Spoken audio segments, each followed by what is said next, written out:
Hall of Fame broadcaster Marty Brenneman here, and he's the best storyteller in the game, and it's time to sit back, relax, and have some laughs. Welcome to the Mayor's Office, and here's your host, Sean Casey. Boom, Chish. We're back. We're back at it, brother. Yeah, and I realize you only have friends who are all-stars. Dude, I only hang out with all-star friends, bro, okay? That's like you, my all-star friends and you are the only people I hang out with. So that's a good thing, dude. But, listen, this is going to be a good one today. You know, it's funny. We always talk about this, and I think we say it every week. You know, whenever you bring your buddies in on these shows, you actually have to research them. And when you start to research them, you go, holy shit. These guys are pretty good players. You know what I mean? You don't know them exactly as players. You know them more as like teammates and friends. But this guy, how about this? 16 years in the show, 200 wins, 117 losses. That's legit right there, okay? Over 600 winning percentage, 366 career ERA with almost 2,500 strikeouts, 5-time All-Star, 3 times World Series champ. Right? NLCS MVP 2016, NL wins leader 2018, threw a no-hitter that I was part of May 19, 2008. Hutch Award winner, which I didn't know. So was I. This guy doesn't know I'm the Hutch Award winner 1999, baby. Let's go. One of the best postseason pitchers in the history of the game. Right? Pitched the opening game of the playoff series 12 times. That means you're reliable and you're a badass, right? Yep. He's probably being so uncomfortable that I'm saying all this stuff because I know Johnny's like the most humble guy ever, but I'm going to keep going because I got a couple more. 30 or more starts 12 times. One of 9 lefties with 200 wins, 600 winning percentage, and a career ERA under 4. 6 are in the Hall of Fame, and the 7th one is CC Sabathia. So, dude, I'm going to bring him in because he's probably having a heart attack right now. He has too many accolades. Let's bring in my man, Johnny Lester. Johnny, what's up, brother? What up, fellas? How we doing? Good, man. Did you know you were that good, Johnny? No. Oh, man.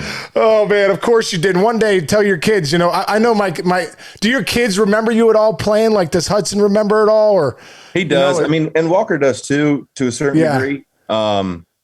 But yeah, man, I mean, I'm sure you know the feeling like when they tell you that their favorite player is a guy in your, you know, another guy in your clubhouse or another guy Right. across the way.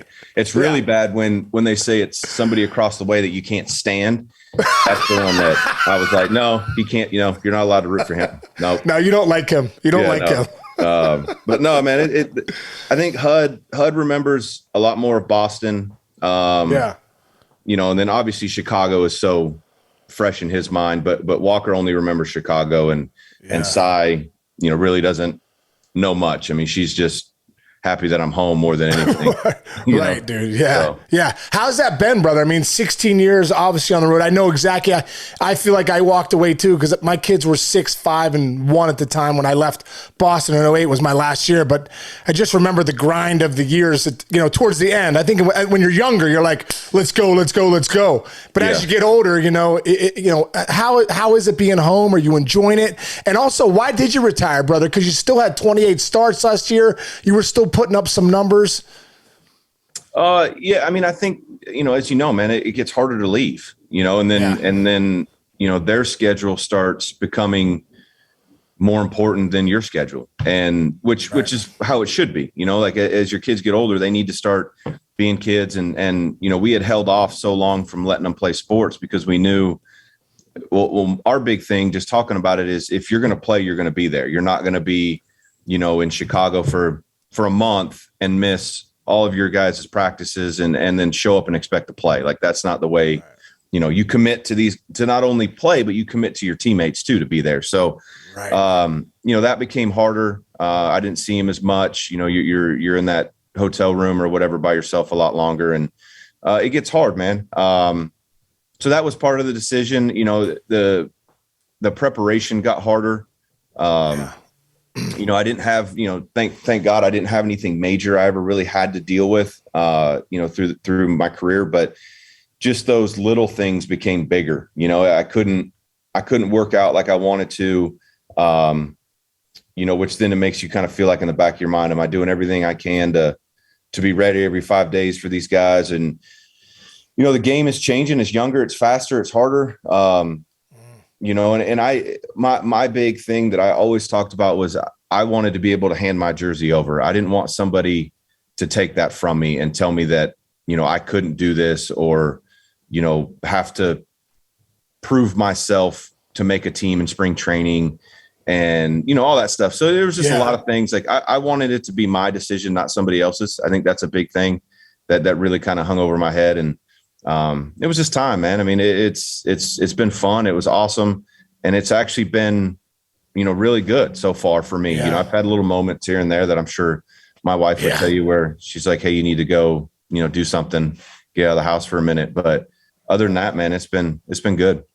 One of the things for me, Johnny, was like, for all those years, you have such a routine, even in the off season, like, okay, I'm going to wake up at this time. I'm going to go work out. I'm going to eat lunch and blah, blah, in the off season. Then you get to the season. You're like, okay, spring training starts. Here's my schedule, and then all of a sudden, I know for me, this is my experience. I remember one day I called, I don't even know who the hell I called. Nobody. I'm like, I'm retiring. You know what I mean? But I remember it came across the ESPN ticker and it said Sean Casey retires. And I remember standing in my living room looking around going, what the hell do I do now? Like, I'm like, and it was more like, what's my routine now? Like, what's the routine? Are you finding that a little bit like, man, like, what do I do with my days?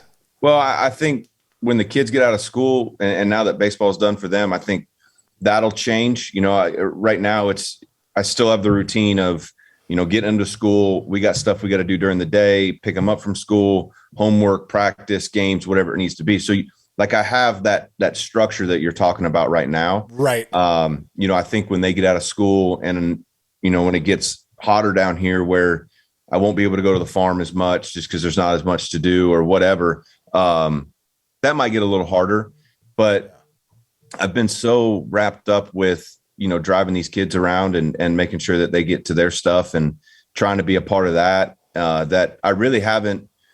I think I've maybe watched a total of like 18 innings of baseball since I've been home, so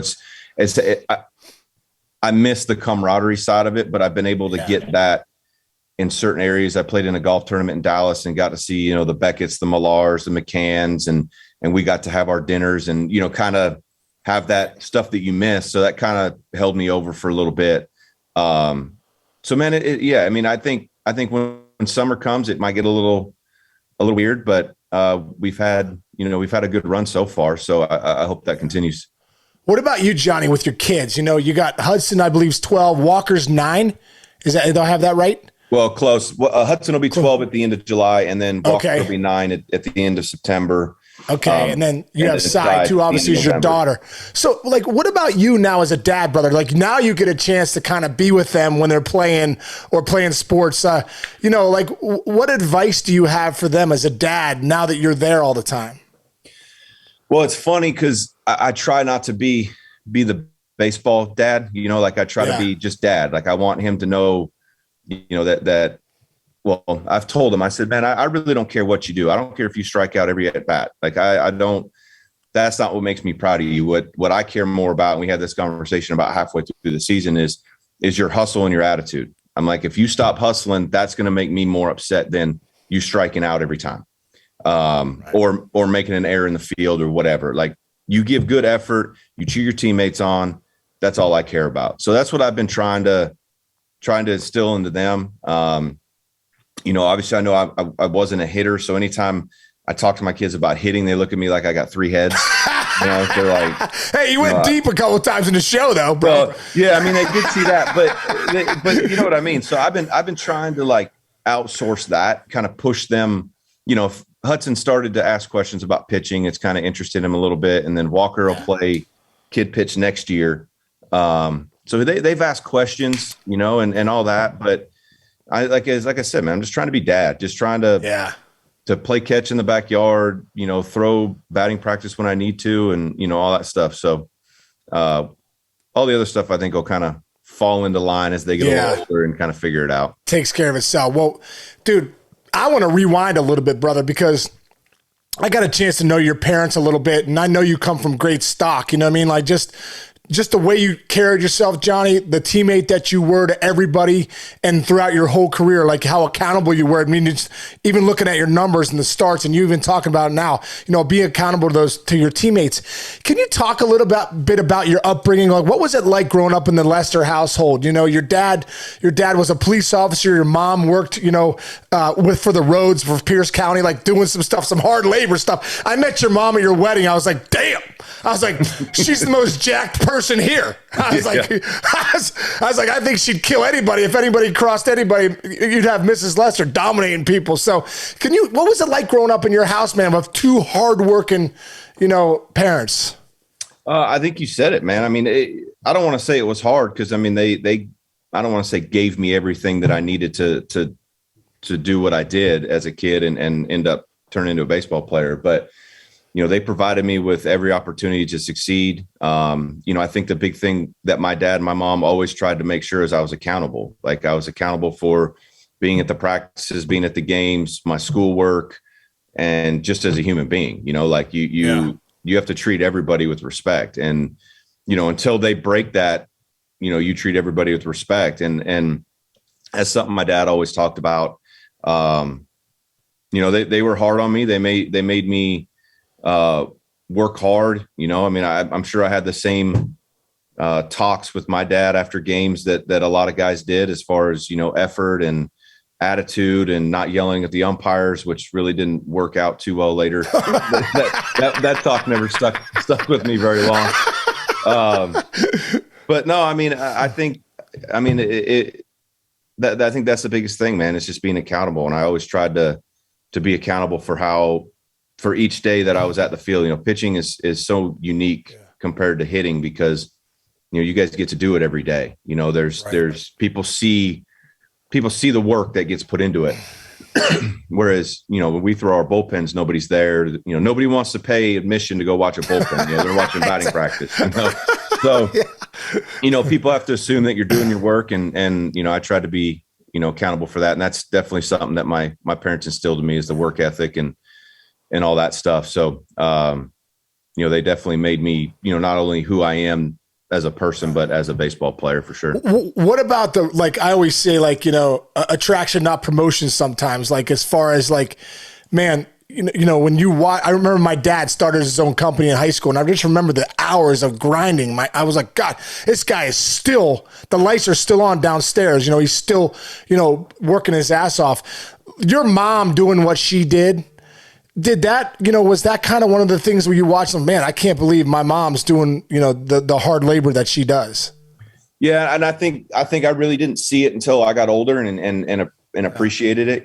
When you're a kid, you just, hey, my dad does this, my mom does that. You know what I mean? You don't really understand. And kind of the same thing with where my kids are with baseball. You don't really understand until you get older and appreciate what was there. But yeah, I mean, to look back, as I got older, I appreciated what she did. And I tried to, hey, Mom, you need to move on from this. I understand you want to get your 30 years, you want to get your retirement and all this stuff, but I mean, you're getting beat up, this is tough. And she's like, no, I'm not letting them win. And, just that work ethic and, going to work every day, no matter how she felt. And same thing with my dad. My dad did the same thing for however long, the military and then the police force and, seeing them get up every single day, take me to school and go put in however many hours they put in, and then be able to come home, feed me, and take me to 3 different practices,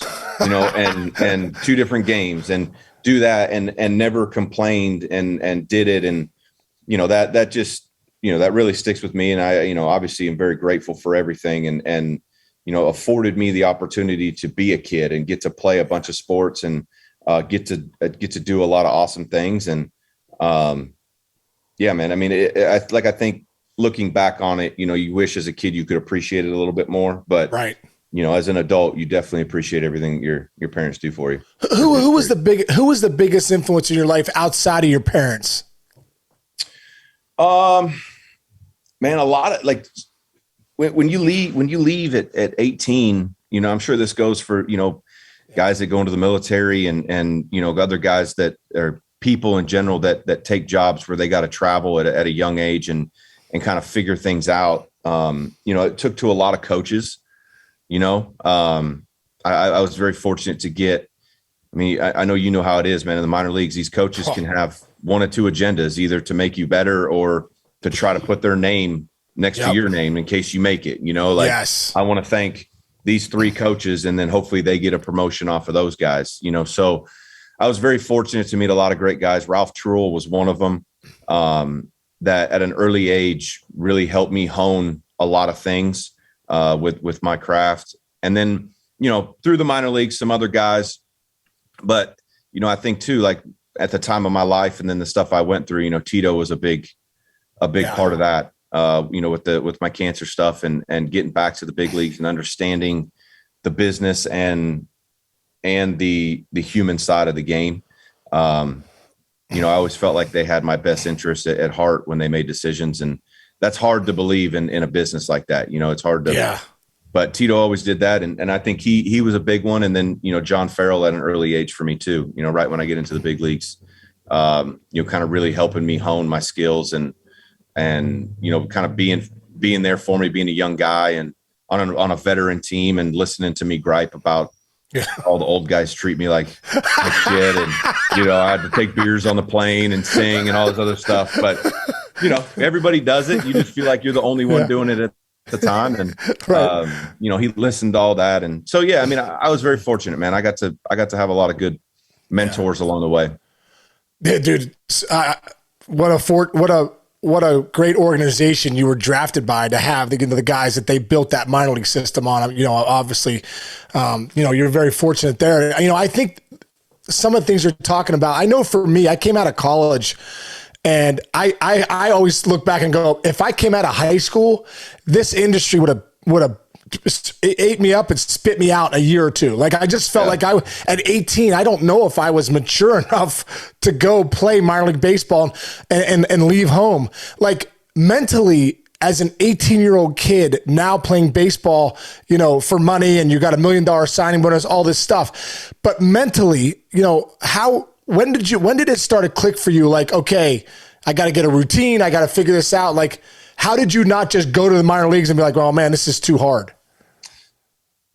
Well, I think I don't, just from what people have told me about college, I think kind of college and minor leagues are very similar, right? You have all these distractions outside of the game. You have all these decisions that you can make to help or derail you in your life, right? Like, and I think that's just everyday life decisions as it is. I think the big thing with it is just being comfortable, which I was an only child. So I was comfortable alone. You know what I mean? Like I was comfortable entertaining myself and making sure that I was okay. And so I think that helped, but it hindered me a little bit. But man, I was so lucky with the guys that I got drafted with that class. We spent 6 weeks together in Instructs down at Fort Myers. And so, you have all these other 18-year-old kids, 19-year-old kids that are all together learning how to do this for the first time. And some of them are still friends of mine to this day. And, you kind of go with them and you try to go down that right path of still having fun. Like it's still fun, but okay, this is my job now. And I think that's how I tried to look at it. Kind of what goes back to my parents, like, hey, this is your job. Like you have to work at your job and become good at it. And like I said, man, I was fortunate where the way my mind works, I'm so routine oriented where it was, hey, I got to be at the field. I do this when I'm at the field. When I'm off the field, I go eat and I come back and I go to bed, so it's just kind of like at an early age of doing that over and over and over again. And just trying to survive really. I didn't have, I was I keep saying it, but I was lucky that I got the signing bonus that I did where I didn't necessarily have to worry about making $800 a month. Like I could afford my apartment, afford my phone bill, afford the things that I needed to be comfortable. We're seeing some of these other guys that are struggling. They're using that $800 a month for everything that it's worth just to survive to the next month. So, I think that would mentally have drained me a little bit if I didn't have that security blanket. But that I think that's a big part of it, man. It's just having that financial stability too, where you're able to to do your work, but enjoy your life as well. Yeah. Did any of those guys, you talked about that class you were drafted with and how close you was, any other guys in that class make the big leagues? A few. Brandon Moss was one. Oh yeah. Mossy's the best. Yeah. I'm trying to think who else was in there. Charlie, I don't know if he was a 02 draft, but we were all kind of together. Guys that like I played with that at an early age that helped me with. Kason Gabbard was one. He got in the big leagues a little bit. Daniel Murphy. Yeah, Daniel Murphy. Wow. David Murphy. David Murphy. Yeah, David still a good player. Played with Texas for a while. Yep. He was in that trade for Gagne in That's right. 08. And he played a while in the big leagues. He was with me there. Pedroia was an 03 draft, but we all went up together. Hanley Ramirez. Dude, how was Petey as a minor league teammate? Oh, dude. So we're in the Florida State League, grinding, sweating our what's off, and balls off. Yeah. Yeah. This guy shows up. He's the second round pick. He's 5'0". Shows up. We're in the middle of the season. I mean, we've been grinding all year, and he gets into the clubhouse. He'll introduce himself, and literally like 2 days later, he's like, "I'm just gonna let you guys know it's gonna be a short stint for me. I'll be in the big leagues by the end of this year." And I don't know why they sent me to A-ball. Like you guys are garbage. I should be playing, AA, at least AA, playing shortstop. We had Hanley Ramirez, who was the number one prospect in the world at shortstop. And he's like, yeah, I should be playing shortstop. I hit rockets. I don't know why I'm here. I was just like, bro, this is a special human being. Oh, Papelbon. Was another one. Pap was on those teams too. Yeah, Manny Del Carmen. Yes. So not necessarily the same draft, but we all came up together. Played. I played with Manny from 03 till he got to and then in the big league. Same thing with Pedroia. Played with him the whole way up. Papelbon the whole way up when Pap was a starter. So like I had a group of guys that we had success together, and moved along together. And I think that's, another way to help guys, get to the next level and succeed. You've got comfort. You're not just the only guy there, amongst other people that, you're trying to be friends with. So with that group of guys, I know one of the most special things is, when you get the call that you're coming up to the show. What was the call like for you? So like in 06, when I got called up for the first time, it was weird because not all those guys were there. And I was on a very veteran AAA team and was really, they, babied me and I had us on a pitch count and all that stuff. So Pedroia was there, but all the like Pap and Manny were already up in the big leagues. So I didn't have that, but I remember Ron Johnson, who was our AAA coach. Oh, the best. Yeah. Called me in and, in typical Ron Johnson fashion, told me I was going to the big leagues with dip falling out of his mouth. And he's like, well, kid, you're going up. Have fun. Like one of those. And there, it was awesome. So you were in Pawtucket. I was in Pawtucket. So it was easy. Like I went up there. The better part of the story is how naive I was to the situation where I get called up and I pitch it was supposed to be the first game of a doubleheader and it only ended up being one game, but it's a Saturday and the team's leaving on Sunday to go to Minnesota and then Atlanta for a road trip. And so I literally, I'm walking in to do my interview after the game, went 4+ or 5, gave up 5, got a no decision. And here comes Tito. And I'm like, hey, Skip, I don't know how to ask this, but my apartment's in Pawtucket. Do I need to like go pack? Because if so, I got to drive back tonight and, be back to the hotel tonight so I can get up and be on time for the game tomorrow. And he looks at me and he's like, yeah, go get your shit. What are you doing? Like, nobody told you? I was like, no, I thought I was just pitching one game. He's like, no, get your shit and let's go. So I was like, all right. So you're actually part of the team. You're actually part of the team. Yeah. Next thing you know, I'm on a show plane to Minnesota with the team, and then watched Johan Santana punch out 16 on Monday night in the Metrodome. And I was like, oh God, this is how it is. This is what I got to do. That changeup was freaking dirty. Oh man, I sat next to Alex Cora, and he called every pitch because Alex was the best at picking up the tips the best. That. He's like, all right, here comes his changeup, fastball, the whole game, and punched out 16. It was unbelievable. Even when you know it's coming, you can't hit it. When somebody's on the mound, even when you know it's coming, it's big league pitching, you ain't hitting it. Yeah, it was impressive. I remember Jim Leyland came in 2000. We were with the I think Johan was with the Twins at the time. He came into our hitters meeting, and he's like, and we were back and forth with them when I was with the Tigers with 1 and 2, and so we were coming down the stretch, and comes in the hitters meeting. He's like, men, just know that you're going to look like a 3-year-old a couple times tonight out there. He goes, that changeup's going to embarrass you tonight. You're going to be embarrassed 1 to 2 pitches in a bat. Yep. You just got to keep grinding. He's like, you just got to keep going. You can't worry about the crowd and what everyone's booing you because you look like an asshole. He's like, just stay with it. This guy will give you. And it was just so funny. I remember thinking, wow, you got Leyland coming in here telling us that Santana is going to make us look, and he does. Then you go out there, and your first at bat, you swing and miss so far on your front leg. The ball, Bugs Bunny, you've swung and missed by 20 feet, and you look around like, that's embarrassing. And he's like, see, I told you.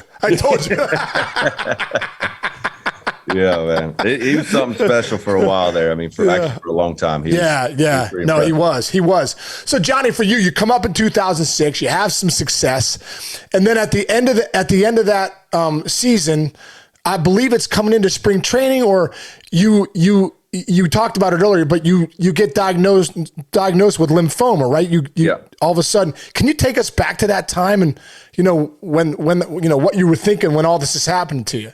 Well, it was the end of 06, and I thought I had all these symptoms that I didn't know were symptoms at the time. Looking back on it, I lost some weight, and I was just like, well, maybe it's just being in the big league, stress, whatever. Right. I couldn't eat enough food. Like my metabolism was going through the roof on that. I was having some back pain, which ended up being because of one of my enlarged lymph nodes was putting pressure against anyway. But yeah, at the end of 06, found that out and, went home. Well, I did one treatment at Dana-Farber in Boston, and then went home to Fred Hutch and did the remaining of my treatment. And by, I want to say it was the middle of December, I found out I had gotten through 4 treatments, I had gotten my scan and was cancer free. Finished that, did 2 more treatments. And then, my hard-headed self, I was at spring training on February 1st, ready to, thinking that I was going to make the team out of spring, weighing, 185 pounds I know I got no hair now, but I had no eyebrows. There was no hair growing on this body at all. Yeah. I looked bad. So it to go back to what you're talking about, the organization, the first class organization, the way they treated or helped me get through all that. And then the process coming back of, like I said, me being hard headed, thinking I was going to make that team. And Tito and John Farrell and even John Henry and all the other guys, Theo, that were involved with it, really helped me slow down enough to where I didn't hurt myself. I think that's where ultimately would have gone is I wasn't ready to do what I needed to do to perform and succeed at that level. And so, they handled it so well. And then through that, I got to meet, the positive of the negative. If I got to meet a lot of great people through that whole experience. Yeah, John, I had stage 4 melanoma cancer when I was 26 years old. Okay. I remember being like, I'm 26 years old. I'm in the best shape I've ever been in my life. You were what, 22 at the time?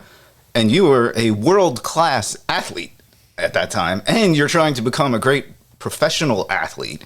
Were you more afraid, or did you go hardcore into attack mode, going, fuck this, not me? This doesn't fit who I am and what I want to do. So the story behind that is I was because of my back pain. So I had gotten the full story. I got into an accident driving to the game. I was pitching that night against the Yankees, and I got rear-ended. Next day, woke up, had this really bad back pain. Thought it was just because of the accident and never went away. Found out through that I had the lymphoma. And so I'm sitting in the hospital bed in Mass General. And the weird part about lymphoma is it's a blood cancer, right? So your white and red blood cells are supposed to be, bouncing all over the place. Well, mine weren't really doing that. And that's where we ended up in the hospital bed with our team doctor, the infectious disease guy, which is kind of, I think, a little more scary than the oncologist standing next to him. So I'm like, Jesus, I got some weird, I don't know, weird disease from somewhere we don't know, like what's going on. And so they did an biopsy. There we go. Thanks, Case. No problem. They did that and found out. So the oncologist comes back in. And so my parents had gotten some food, and I was like, well, you're here, so I know what it is. And he's like, well, do you want me to wait for your parents? I was like, no, like, let's go. Let's talk about this. And he, through that conversation, basically told me, he's like, hey, listen, if somebody held a gun to your head and said, you have to pick a cancer that we're going to put in your body right now, he's like, this is the cancer you would want. Wow. And that's, 17 years ago. And they were at like a 98% cure rate then, so that's all I heard. And for the longest time, I told people, I said, I didn't even know I couldn't have told you the actual name of what cancer I had for probably 6-7 years after the fact, because I didn't want to know it. I didn't care. All I heard was that. And so then it was like, all right, what do we need to do? How fast do we need to do it? And let's just because now all I'm thinking about is next season. All right. Like, am I going to be, the hard-headed once again of don't actually accept what the hell's going on.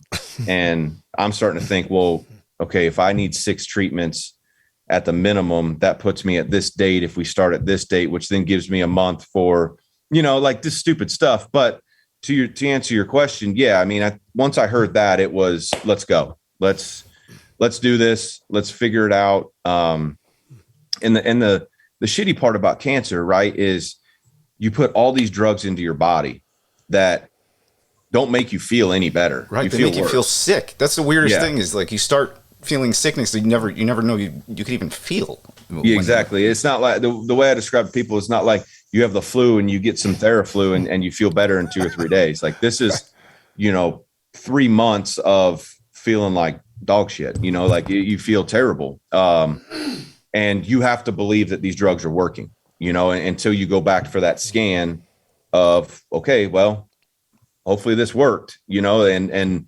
so that's, I think, the really hard part. And that's where cancer messes with you mentally, because you feel worse to feel better, hopefully at the end. And you just have to keep that positive, man. Like, you got to be positive through the whole process. It's so hard to do. But you got to try to be there as best you can. Dude, well, first off, talking about a positive, having a negative turn into a positive. You and Farrah are very, you have a cancer foundation, right? You've given a lot back to kids with cancer and all that stuff. Can you just talk about that a little bit, Johnny? Like, it's kind of become a big part of your life's work. Well, it's not only, the foundation has become a big part of us, but like kind of the slogan of the whole thing has become, I guess, like a rallying cry, not only for cancer patients, but for myself and just life. So we started a foundation back in like 2011, I believe is the year we did it, called Never Quit, NVRQT. And we wanted to, I think having the experience I did, I wasn't necessarily a kid, but I was a younger adult. And with that, kids kind of get with the treatment, with the research and development of drugs and so forth, kids kind of get left behind in that pool there. So we found that out, and we decided that that's the route we wanted to go. We wanted to get more research going, because if we don't have research, we don't have cures. And so through that whole thing, same thing, man, got to meet a lot of awesome people doing this, a lot of awesome kids. One of the best things that we came up with this whole thing was, instead of seeing, which I have to preface, I hate hospitals. I hate hospitals when I was in them. I hate hospitals having to go to them. So we wanted to bring the kids to us, and what better avenue to do than have them come to batting practice. So what we would try to do is, in all these visiting teams, visiting cities, which by 2019, thank goodness we did it before, all the COVID stuff, we got all 30 ballparks where we had kids come out and be a part of, a game for a day. So they got to come to batting practice. Most of them didn't care about me. They wanted to meet the visiting guy or the home team guy. So we, through connections, through people, we would always have one home team guy come over and say hello during their batting practice. And then we would come out there and do our thing. So it was awesome to be a part of. And then we got to do a never quit night, which was unbelievable to have people tell stories and get together and raise money for these kids. And hopefully, what we would try to tell people is, even if you give $1, that $1 could potentially fund some sort of research that then comes up for a cure for some form of childhood cancer. So, like I said, man, through negative stuff, we got to do a lot of positive and meet a lot of awesome people and a lot of awesome kids. And it's hopefully we're trying to figure out a way now that we can continue to do something with this and still kind of keep it out there. Is there a place to donate, Johnny? Where could our listeners donate if we wanted to? The website we're on Facebook. So that's one way of doing it. And I am not the most technically savage perfect person in the world. Okay. So obviously. Yeah. So you're gonna have to forgive me on that one, but yeah, we have nvrqt.org is our website. And then, through that, which was really cool, what we did too. And obviously with the COVID stuff, it got a little harder, but, we had never quit baseballs that I would sign. And if somebody made a donation, you could send that baseball to somebody, whether it be, a child that's actually going through it or just a friend or whatever. So we've got some cool stuff on there, some cool ideas, and hopefully, we can continue to put up some money for this. Oh, that's awesome, man. That's awesome. One of the stories that I don't know if everyone knows this, but I was there when it happened, was Anthony Rizzo, who obviously became one of your big time teammates, is a great friend of yours when you guys were with the Cubs, but he came up with the Red Sox. And I remember in 2008, when I believe he came to the clubhouse because he was going through some cancer stuff too. Yep. And he wanted to meet you. Yeah. Right. You're the guy he wanted to meet because he, obviously it's a scary time for him. It was a scary time for you. Can you talk about that a little bit? Like meeting Riz for the first time when he was I think he was an A-ball player in the minor leagues for the Red Sox. But I remember you having this conversation with him in Boston. Yeah. And he, if you get to talk to him, he'll still take credit for the no-hitter. I met with him like 3 days before I threw my no-hitter. So he's like, he keeps telling me, he's like, you're welcome for that, by the way. That's so great. Typical Riz. But no, man, it was, kind of crazy how life comes full circle, right? Like you meet this A-ball kid who's got, luckily, I say luckily at this, when I got diagnosed with mine, I was in the big leagues. I had big league insurance. I had big league help. I had all these people around me to help, right? Where Riz is an A-ball and I'm sure those bills weren't cheap and hopefully, all that anyway. But, I think the biggest thing from not only getting to talk to Riz and him listening to me, but it was his parents, I think more so benefited from that conversation than Riz. Just going back to like when my parents went through it, they benefited a lot more from conversations than I did.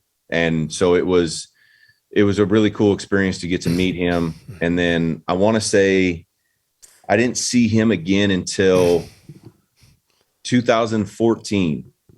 And I don't know what all-star game it was for him, but it was all-star game in Minneapolis. And I ran into him and he came up and gave me a big hug.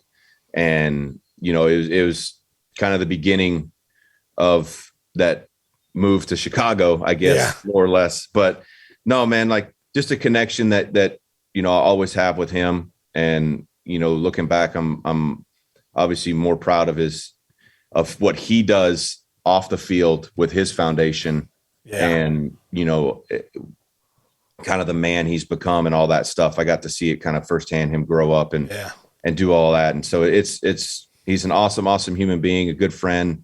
And like I said, man, it's just crazy how things happen for a reason. Right. And you get kind of intertwined in your life. So yeah, that's a crazy story, man. That is so cool. And you guys are both doing unbelievable things, with cancer research and development and stuff. So you come back in 2007, the middle of the year. I think like it's great that Theo and those guys kind of pulled the reins back on you, because I know you were looking to go full steam ahead. Yeah. But you get back to the big leagues. You have some success. I kind of want to fast forward a little bit in this, because you guys win the World Series in 2007, but you pitch Game 4, right, in Colorado. Yeah. You pitched the clinching game. What was that like for you, man? Like when before that first pitch of Game 4, when you're on the mound and you're like, wow, what was going through your head? Oh, bro, I was a nervous wreck. I didn't sleep.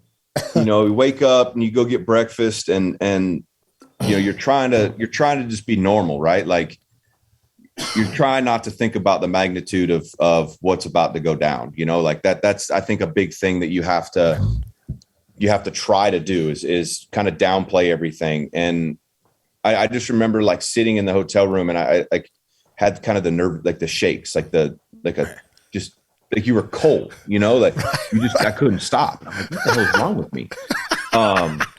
And so like I remember that. And then, you know what, man, like I remember, because I walked to the field that day, because we stayed at the real close hotel, across the way from the field. So I walked over there, and I just remember walking in the door and seeing, this is when you're young and you don't have to get there 5 hours for the game to get loose. Like you can just show up right. And pitch, like, right. Yeah. Hey, give me a couple shoulder rolls. Yeah. Shoulder rolls. Like, I'm ready. Yeah. What's rolling out? I don't need to roll out. What are you talking about? Stretching? What's that? Cold tub, hot tub. I don't need those. So they tell you like, you can't show up later or later than 2 hours, or later than 2 hours before the game. You have to be there before 2 hours before the game. Like that's the bare minimum. And right. So I would walk in there 2 hours before the game. 7:10, I was there at 5:10. Like, here we go, guys. I'm ready. I walked in, and I just remember seeing the guys, and like kind of a calmness came over me.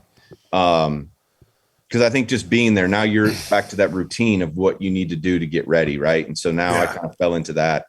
And then I kind of, more or less, you kind of black out, like you kind of, it's all like out of body stuff, right? One of the coolest things. So we're pitching, and Tulo comes up, his first at bat, and they start doing that Tulo chant, the Tulo, the whole crowd, 1,000 people, and I'm like, this is awesome, right? Like I'm supposed to be trying to get this guy out. I'm like, this is the coolest thing I've ever heard. And so oh my God, I think that's the stuff I remember more so than anything. Where you get back, you focus. I got Tula whiskey chant going on. It's unbelievable. If I don't get this guy, I got Matt Holliday, who looks like he's going to kill everybody if you look at him wrong. But no, man, I just remember that. I remember stupid stuff about the game. I remember throwing a heater down on the way to Todd Helton, and he grunted like he was lifting 600 pounds. He hit an absolute rocket to Manny and left. And I was like, oh God, don't throw that pitch again. Don't throw that pitch again. Slider next time. Slider. Yeah. Just stupid stuff about the game, right? Just little things here and there about it, but not really understanding the magnitude after it happened, of what, just kind of transpired on that whole deal. I really don't think it sinks in until opening day of the next year, right? Where you finally get something for it. It's not like Little League, you take your trophy home with you, you got to give that trophy to the owner, and he gets to take it home for however long. Like you sit there for 5 months waiting on your prize kind of. But yeah, man, I think I tell people too, man, about that game. Josh Beckett was the best pitcher on the planet that year. I know he finished second in the Cy Young to CC, but he playoffs. He was unhittable, and he was going Game 5. So it was like I didn't want to screw it up. The biggest thing I tell people is I go, the worst thing that could have ever happened is me go 2 innings and our bullpen is screwed for the next game. Right. Like I was fortunate enough to get to into the 6th and kind of hand it over from there. But Josh is going Game 5 and, up 3-1, if we lose that game. So that kind of helped, ease my mind a little bit behind that. So, but yeah, man, I mean, just nervous wreck before you even get there. Crazy. I want to stay right there with Beckett, because I know Beckett was a big part of your routine, a big part of kind of the pitcher you became. Like what did Josh mean to you and your development as a pitcher? Well, I mean, I'm sure he hated it when it happened because Tito called me and him into the office in spring training, and I think it was 2006. And, he was like, Josh, you're probably not going to like this, but Jon, you follow him around, whatever he does, you do. And so like, I was a puppy dog from then on out. Like, dude, we played long toss together. We ran together. We lifted together. I mean, everything. And he, like you said, him and then the next year in 2007, when we got John Farrell, were like really, really big. Another name, Donnie Coxteen, the sports psychologist. Oh, Donnie's the best. DK's the best. Yeah. So nothing like have a sports psychologist on the bench with you. I come back after times like, Donnie, I don't know what the hell I'm doing out here. Can you help me out? My anxiety's off the charts. He's like, breathe, box breathe. Yeah, man. I mean, but like having what better resources do you have right there? As a 23-year-old kid, 22-year-old kid. Yeah. You got Josh Beckett, MVP of the World Series. You got John Farrell, who ended up, really helping me. Tito and Donnie Coxteen, all like my disposal of buying into helping me succeed. Right. Like, so you have those guys and those three guys really helped, implement the daily structure of what I did to prepare for a start. And to be able to do it at a younger age too, you're not set in any ways. Right. Like you're a blank sheet of paper, like here, tell me what I need to do, right. And to those guys' credit, man, they were honest with me at all times. Donnie helped me with the number grid that I still did to my last start. What was that? What was that? I remember this. What was that? The number grid. So the big thing with it is the point behind it is to try to take each individual pitch as an event, right? So you have a number grid on a 3x5 card, and all the numbers, it goes 00 to 99, and they're all jumbled up. So you have a minute. So the way I did it was I had 3 minutes of cards, and one was up by 2, one was down by 3, one was up by 1, starting at different numbers, and then for the 4th and 5th minute, you had distractions in the background doing the same thing. And so one was like cars honking, basically like being in New York, somebody yelling, cars honking, trains going by, planes flying by. And then the 5th minute was you had music in the background. And so it's a hard game because if you're looking for, let's just say the number 2, and you're going by 2, and you see 4 over here in the corner, you can't pay attention to 4. Like you're not looking for, so I'm not looking for my 0-1 pitch. I'm looking for my 0-0 pitch. Yeah. I gotta start on 0-0. What am I doing here? I'm not worried about 0-1 until I get there. So like it tries to help you along those, along that route of what am I trying to do right now? What am I trying to find? What am I trying to throw? Okay. I executed. I found 2. Now where do I go? Now where's 4? And obviously we're humans and we're all going to see 4 over here in the corner. So you cheat a little bit, but the idea behind it is to focus on the task at hand. So I started doing those with Donnie in 2008. I think we started it in spring training, and we would do a card and we talk about something. We talk about the game before, we talk about the next game coming up. What did we do? What did I do today to prepare for this start? And then do another card. And then that morphed into, cause Donnie, left, and now you're on your own. Now you got to figure out your own routine. And then that morphed into an audio recording that I had that actually Bob Tewksbury, who's another great sports psychologist. Tewks is great too. Yeah. Yeah. Dude, talk about guys you had at your disposal. Donnie Coxey and Bob Tewksbury, in my opinion, 2 of the best mental coaches in all of sports. Donnie's, I think, still with the Dallas Mavericks. Yeah. If I'm not mistaken, but Tewks has also wrote a book, and that's amazing that you went from Donnie. Oh, hey, Tewks, how about you? Yeah. So I went from Donnie when Donnie left to like a few years of like gray area, right? Like, right.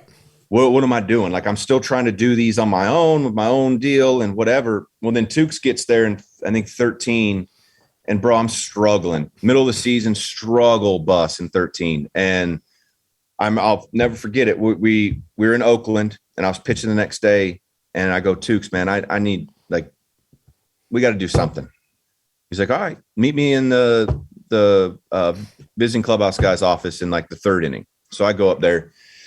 He's like, hey, have you done visualization? And I said, not really, Tukes. I said, no, I try to visualize, but it doesn't get me anywhere. He's like, all right. So he walks me through this whole visualization thing, right? The going to sleep that night to waking up, eating breakfast, getting to the ballpark, the whole thing.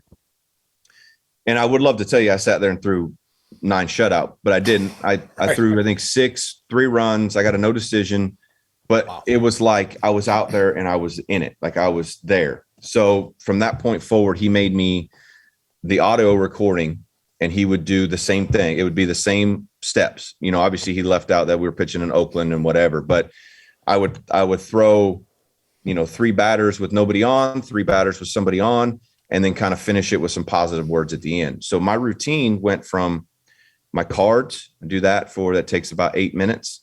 And then I go and Boston had a sleep room. So I'd go lay down in the sleep room. You end up taking about a 20 or 30 minute nap, boom, wake up. You've got all this visualization in your mind. Now you're ready you've almost thrown 2 innings before you even get out there. Right. So that was part of my routine from 13, literally the same audio recording from 13. I listened to it my last start in 2021, the exact same. Wow. So the day of about 2.5 hours before my start, I would do that. Wow. Johnny, do you think that turned, like your 2013 season definitely turned in the right direction? And then you had a great postseason. Would you attribute that right there to getting you where you needed to be? 100%, like it just, and also too, man, like, it's the same thing in life. Like you try something new and it works for you. It's like, okay, like I could have gone out and shit the bed and who knows, I may never have done it ever again. You know what I mean? Like, but right. It necessarily for me wasn't the results as it was how present I felt in the game. Like I felt like I had been in the situation before the situation happened. So I think that extra, that extra sense of being even more prepared, not only physically, but I was mentally more prepared that night, than in previous starts. So yeah, I mean, from that point forward, I kind of took off. And then with that comes confidence, right? Like you go out there and you're 2-1. And when you're not feeling well, that 2-1 gets hit really hard. When you're feeling well, you basically can go here and they pop it up, right? Like, so it helped build kind of that confidence within. And I got on a little bit of a run that ended up kind of carrying over into the postseason. And I mean, that was pretty fun too. So yeah. Well, I want to stay there with the postseason because I mean, that 2013 team, bro, like there were some, I don't know if degenerate's the word or characters. Characters is a nicer word. It fits it perfectly. Yeah, maybe, but yeah, there was like Napoli, Gomes, Dempster, even Pedroia at times. I mean, like so many guys. There's so many characters. Maybe characters is the word that I'm looking for. Like just some awesome dudes that are some really good players. But it just seemed like, man, you guys just kept rolling. Rossi was on that team. Big Papi doing his thing. Like so many good people on that team can you take us back to that run, dude? Like, especially the playoff run when you guys got to the postseason, what was that? What was it like being on that team? And am I correct saying there were some characters on the team? Oh, beyond characters, man. Like beyond. But like, so the crazy part about that season, so they make all these moves in the offseason, right? And you're looking at it going, man, these are some great players kind of towards the end. You know what I mean? Like, right. We're bringing in veteran guys. Lackey. Yeah. Lackey, Victorino, Dempster, all these guys. Right. And, you're sitting there going, well, if we can stay healthy, we should have a good team. Like we should be competitive. And they're saying, oh, we'll be below 500. Fast forward to spring training, dude. I remember the very first day that the full team was there. Johnny Gomes walks in, and as the door swings open, he goes, Well, boys, say hello to the 2013 World Series champs. No way, dude. And dude, Boston. Like, this is Boston. Oh, yeah. Like, everybody kind of looks around like, I don't think you can say that here. Like, what are you talking about? So him and Knapp and Pedroia and all these guys, man, they start like bringing us together. Like, we start immediately in spring training, man. We had a tight knit group down, all these guys. And, we had a lot to prove too. Like, the guys that were there in 12, obviously the weird stuff that happened in 11 and I still had stuff hanging over my head with all that. Right. And lack. And, 12, we stunk. I mean, we were the worst team in baseball. Is that Bobby V year? Yeah, that was the Bobby V year. So disaster. We stunk then. And then, now like coming in off a down year, like have a lot to prove and like all this stuff. Right. And so you have these characters come in and now all of a sudden stuff's fun. Like, we were the last place team and we're acting like we just won the World Series, And so to go back to like Johnny, I remember Johnny being like, hey, make sure you guys pick out your duck boats. Like, make sure you get the right one that you want. And that started from day one, dude. And so you have this positive vibe immediately. Right. And then obviously the Boston Marathon stuff happened, That's right. That's that year. That's yeah. Right. And then that not only brings us closer, that brings the city closer. David gets, on the mic and says what he says, which is incredible. And then, we start getting on a run and we're playing well and we're vibing. And, a personal story within that was like we were talking about when I was struggling. And this, I'll remember this until the day I die. And I told Riz this in 16. And Johnny, I was sitting there talking to Johnny. I'm like, dude, you faced me a lot, man. Like, what? Help me. Like, why am I struggling? What am I doing? And so he tells me, we go through that whole thing. And at the end, he goes, hey, bro, listen. You realize everything's already been played out, right? Like, everything in our destiny is already played out. All we have to do is sit back and push play and watch. I was like, we're on the airplane, like flying somewhere. I don't remember where we were. And he tells me this. I mean, he just blew my mind. Like, hey man, listen, like, you can't change what's going to happen. Right. Like, so stop trying to change something that you can't change. Go push play, show up and pitch. It's already happened. The game's already happened. You just got to do it. Wow. I'm like, damn, dude, like that and really was that Lackey or was that John Farrell? That was Johnny Gomes. Johnny Gomes. Wow. Yeah. Wow. Yeah. So he tells me that, man, and that like completely reset me, gave me a different feeling, like when you're out there on the mountain, you're trying so damn hard. Like, hey man, this has already happened. Like, right. If it's meant to be, it's meant to be. Like, let's go. And then you start attacking, you start doing that. But then it just started like from there, man. Like, we started that's where I learned about being like a teammate, about caring for one another, about paying attention to the game, learning the game. Why did a manager make this decision? Why did he do this? And, we had John Farrell was our manager. Torey Lovullo was our bench coach. And then we had 7 other managers on the bench. You had Rossi, you had Gomes. That's right. Rossi was on that team too. That's right. Yeah. And Dempster, like, you had all these older guys that have been around for so long. And like, John would tell Torey, like, hey, go tell this guy to do that. And Johnny Gomes go to Torey and go be like, no, we're not doing that. Like, this is what we need to plan for, whatever. Torey would go back to John would be like, yeah, okay. And then we would do this. And then we would do that. And, whatever. It was just like, but there was no, there was no resentment from John Farrell doing that. You know what I mean? Like, he understood where our team was and what we needed to do. And our guys understood what John Farrell was trying to do. And there's the line of communication. And it was just, so man, like, we all got, like, it was just a group from day one that meshed, that played well together.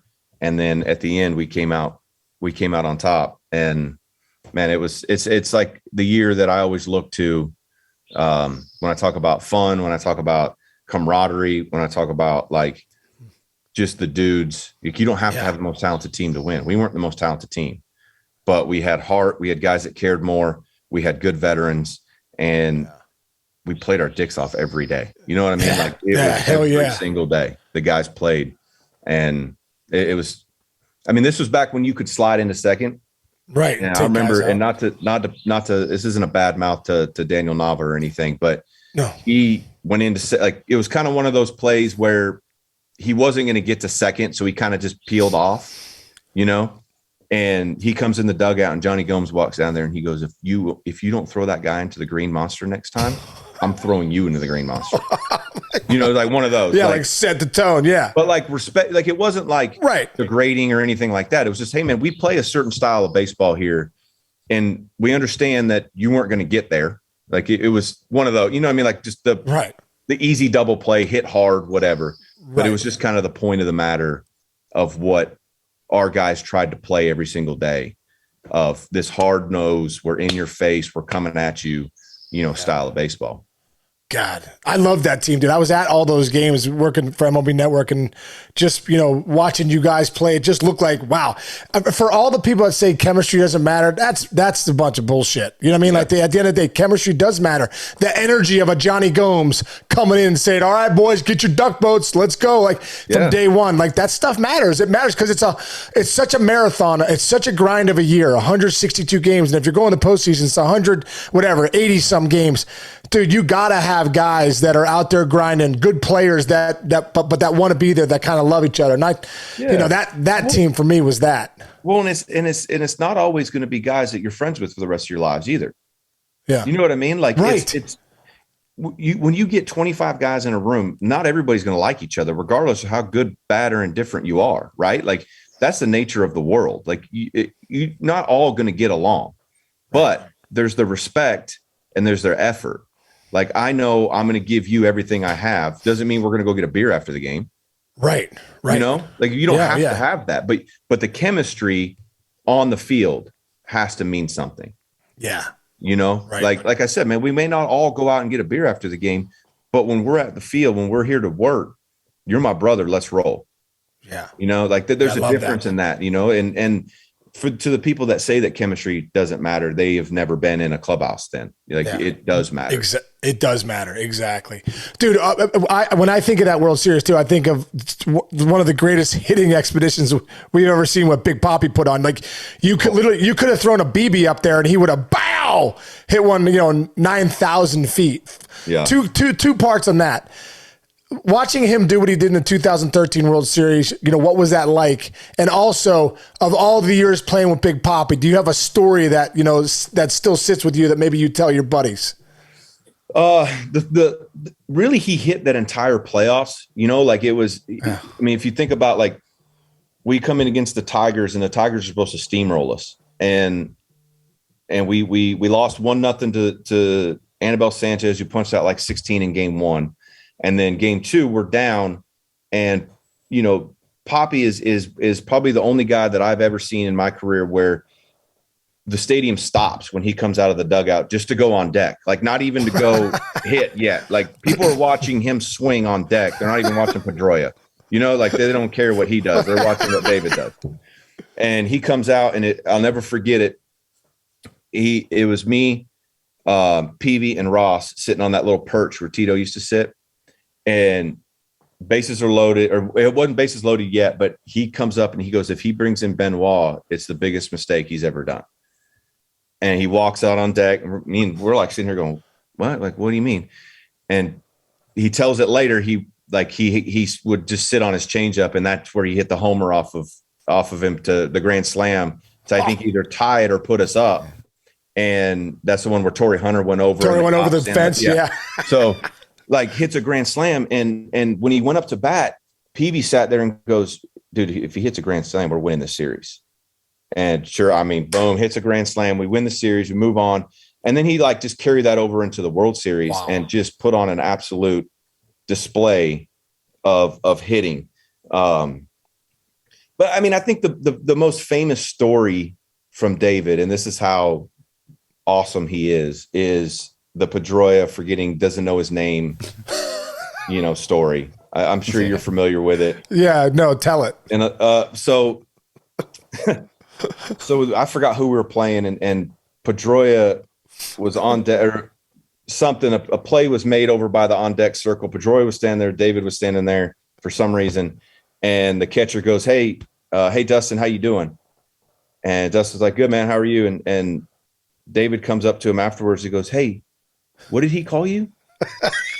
And Dustin kind of looks confused, like, what are you talking about? He goes, what do he call you? He goes, we call me Dustin. And he goes, why do you call you that? And I mean, you guys know Petey. Yeah. And he looks at David. He goes, David, what the fuck's wrong with you? Nobody call me. That's my name. He goes, no, it's not. He goes, yes, my name is Dustin Pedroia. I've only had thousands of at-bats. I hit before you thousands of times. Now batting number 15, Dustin Pedroia. He goes, oh, shit, man. I thought your name was Pee-wee. Like, what? So 1 year, dude, 1 year. I don't know if it was a year you were there or not, but remember, like, he wouldn't wear his hat, and his hat would always sit in the dugout, like on the top, on the right. Thing. And you know, if you put your hat down or whatever, you're like flipping through hats, and I flipped through it one day. Mind you, his head's like that big. He's got like a 9. Yeah. On the bill of his hat was everybody's number and name. Oh wow! No way. Yeah.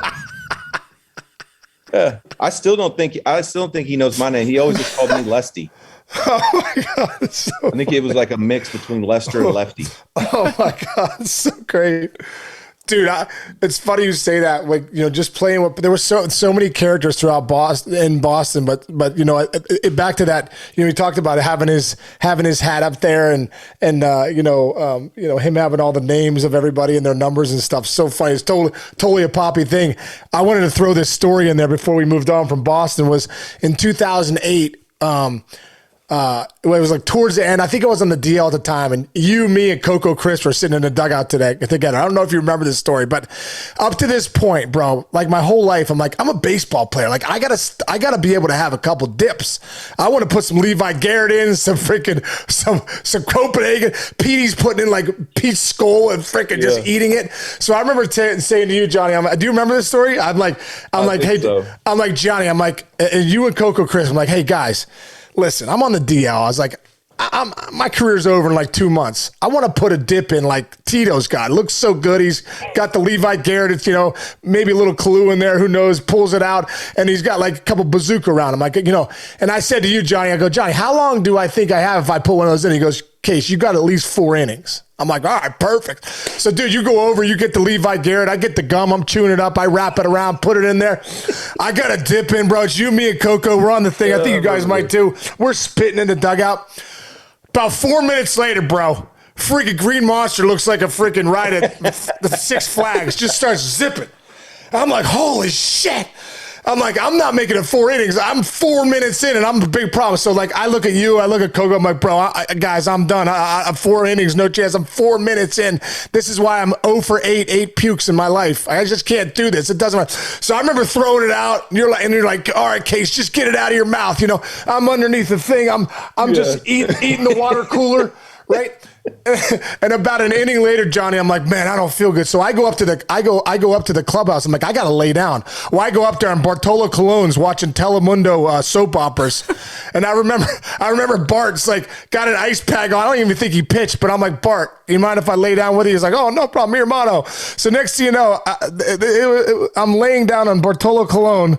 The room is still spinning. I had my head down. I'm watching Telemundo soap operas for the rest of the game. It was the only game in my whole career that I wasn't out there. We won the game, and I remember everyone coming up, and I was the only time in my career where I was in the clubhouse to high five. So you and Coco were wrong. It wasn't 4 innings. It was 4 minutes. I overestimated you. You overestimated me, exactly. Oh my God, so good, dude. So Johnny, you win the World Series again in Boston, 2007, 2013. You're an icon there forever. You come up and through that system. In 2015, you have to make one of the toughest decisions of your life as a free agent, is to go back to Boston or to go to Chicago, where you did. What made you go to the Chicago Cubs in 2015? Man, I think a lot of things. You know, the lore of Theo talking about breaking that curse, you know, winning a World Series there, doing that. And it just like kept, people would ask me like, well, what are you thinking? I'm like, I don't know. It's between this and this. And they're like, well, what do you feel? I'm like, I don't know. I just, that keeps like coming up in my head, you know, like I thought that would be really cool. Like not to take anything away from Boston and anything there, but it's like I've accomplished a lot there. You know, you get traded away, you realize, hey, you can play baseball in other places. You know, like you think, right. You get to free agency, it's like, oh man, the only place I can play is Boston. I don't know if I can do this anywhere else. And go to Oakland and play there and whatnot. So you kind of realize like, hey, it's the same game. So I think that helped. You know, knowing, I think looking back on it, if Theo and those guys aren't in Chicago, I'm probably back. If Theo's somewhere else and is irrelevant to the conversation, I think I end up back in Boston. Yeah. Just having that comfortable relationship with those guys. And like, there was a lot of guys over there from the Red Sox, and I didn't feel like I was really leaving. I was just kind of like going somewhere with this group that was in Boston. You know what I mean? Right. But I think at the end of the day, I think it was just that World Series. I think that lure of trying to break that, because I was part of the Red Sox organization, but I was nowhere close to the big leagues when they won it in 2004. And like to see those guys, you know, not to discredit anybody's career, but you like Dave Roberts stole that base, right? They're legends. Like, they're legends forever. Legends forever. Yeah. You know, like Kevin Millar, legend forever. Like anybody on that team is a legend forever, no matter what. Right. So like that stuff like was in the back of my mind all the time. Was not an easy decision. I mean, it came down to a lot more options at the end, you know, kind of when things kind of hit the fan at the end. You know, I had the Giants and the Dodgers came in late. And then you got, your where you feel comfortable home, second home, pulling at your heartstrings over here. So it was really, really tough. I think the hardest part for me was calling David and calling Pedroia and telling those guys that, I wasn't coming back. That was like the two hardest conversations I had to have, like that was really tough for me. What was what do you remember what their reaction was? Like obviously an emotional night for me, and I call Pedroia and he answers. I called David and he didn't. I left him a message and I kind of held it together on that because I think just leaving the message helped. But as soon as Pedroia, answered, I felt like I let him down. Like I felt like, he's my brother. I've known him for so long. We came up together. We were supposed to be Red Sox for life together. Like that's what we wanted to do, and I wanted to be a part of that organization forever. And first thing out of my mouth was, "I'm sorry, bro. Like I'm not coming back." And I lost it, and he's basically trying to talk me off a cliff, to get me back to neutral. But no, man, he was great about it. He's like, "Man, you gotta, it's your decision. Like you earn that right to make that decision, and there's no hard feelings or anything." And of course, at the end, he's like, "If I ever face you, I'm taking you deep. So just remember that." So as part of the conversation, did you ever face him? Face him? No. Oh man, we played the Red Sox once. We came back in 2017 in interleague. We came back to Boston, and I had pitched the day before we went. Oh my gosh! So it actually was good. I'm not gonna lie. I was actually happy that it worked out that way, because I don't know how that start would have gone. Yeah, right. That would have been tough. Yeah. So, but yeah, man. It looking back on it, it was a easy, hard decision. Like it was one of those things. At the end of the day, obviously we can always look back on something and say, "Hey, it worked out. It didn't work out," and then base it off of that. But it works out. It works out how it's supposed to work out, right? That's the script's written, like Johnny Gomes said back in the day. And, yeah, you know what I mean? Exactly. I just remember when you signed there, Johnny. I love the press conference. You're like, "Listen, the goal is to win the World Series." I remember, and I remember watching that going. I remember I was telling a buddy of mine at the time. I go, "That guy right there is a big reason that he's serious. Like he's not coming to Chicago because it's fun. At the end of the day, he's coming to Chicago to not only to break a curse, but to win a world championship for that, for that city." So, for you, brother, like coming there and in the second year in Chicago, you guys end up winning the whole thing. Can you take us back to that year, man? And like I know it was a special year. You had a lot of young guys in that team with the Rizzos and the Bryants and the Baez. You and Lackey were kind of the veteran guys on that club. Can can you just take us back to like, being more of a team, the big team leader now on those Cubs teams? Yeah. Well, I mean, I think it, like you said, it started in 15, it starts with a mindset, right? Like, and I didn't know any different coming from the Red Sox. You're expected to win every year. So like, right. I don't care what your team looks like on paper. Like, you got to go win. You got to figure out a way to win. Right. Like, I'm not, and that was what Theo tried to be like, hey, we're going to bring these guys along. We're going to do this. And, whatever. I'm like, well, what if we're in it at the deadline? What are you going to do then? Like, are you going to, well, no, our plan's not really supposed to work until 16. I'm like, no, dude, like, hey, listen, like sure shit, we show up and we start steamrolling people, right? Like Jake Arrieta goes out and has one of the best years in the history of the game. Yeah. And then, we call up Bryant. Unfortunately, it ended up working out to our favor because, Mike Olt got hurt. Unfortunately, you don't ever want somebody to get called up because somebody gets hurt. But he goes down, breaks the hand. Now here's KB. He's our third baseman. We're ready to roll. Right now, we're playing, and it becomes like, hey guys, we're supposed to win. You're supposed to win. You're supposed to beat the Cardinals. I don't care what they look like. You're like, let's go. Let's keep going. And the Dexter Fowlers, the Miggy Monteros, the David Rosses, the guys that we had that were older that had been around really helped these young guys. Like, hey, start believing. And I think the turning point of what happened in 16 is we beat the Cardinals in the first round, the DS, in 15. Because I think what that did is that eliminated a lot of doubt of, well, the Cardinals are always going to be ahead of us. Like they're the Cardinals, they're the franchise. They have all the wins. They have all this. Where we beat them in 15, they had 101 wins.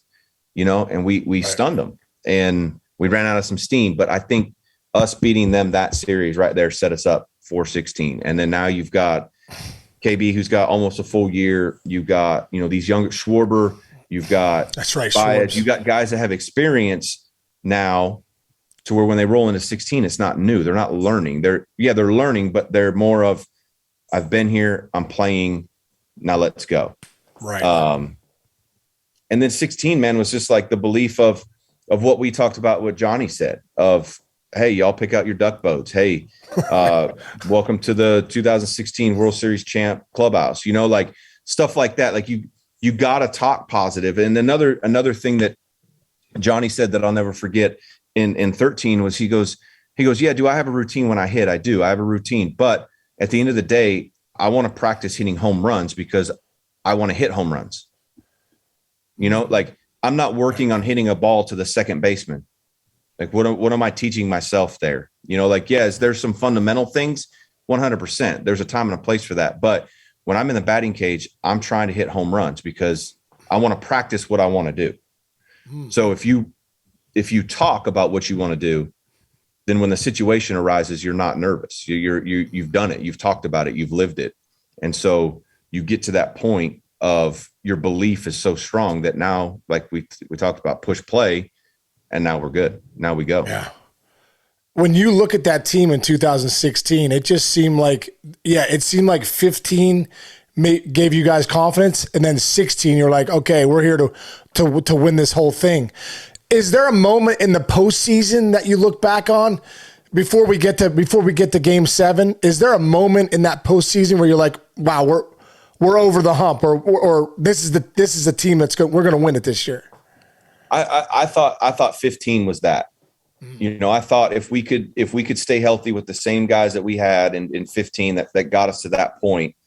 Obviously, you take guys years, right? Like you take a guy like Jake Arrieta who had, like we just talked about, an historic run. Right. You can't expect that in 16, right? Like, but if his regression is still good or great, he's one of the best. We're still in a great spot, right? Which it was. He pitched really well for us that year. Same thing with Lack. Same thing with the back end of our bullpen. And then you make a trade for Chapman. Getting into the division series, that was a tough series because you got the Giants coming in. You got Cueto going Game 1. And we go back and forth in that. And some crazy stuff happened in Game 4 out there that we end up coming back and winning. I I think that win right there, coming back in a playoff situation, really gave our young guys confidence. You know, like, we came out here to close this out. We were down, but we didn't give up, and we won. And now we clinch and move on to the CS. We go back home, you know, like, so I think that was a big, I think every step was confidence, right? I think guys, we got beat by the Mets in 15, and I think guys still left there with confidence, even though we got it handed to us pretty good that series, but guys still left with confidence. Like, hey, we were right there. Right. You know, we were right there. And then, you know, 16, I think winning that game in San Fran to not force a game 5, that was huge for us, big time. And then the Dodgers is just, I mean, it's a heavyweight boxing match, you know, like you gotta try to figure out a way not to make any mistakes, or hope they make more, is kind of what it, you know, comes down to. Big play in that series. I don't remember what game it was. It might've been game 4. Right. I think it was Ben Zobrist laid down a bunt for a hit. We had been struggling, laid down a bunt for a hit. He gets a knock, and it's like floodgates open. You know what I mean? Like, guys, it was like, okay, we got a hit, you know, like one of those. And then it was just like rockets everywhere after that, you know.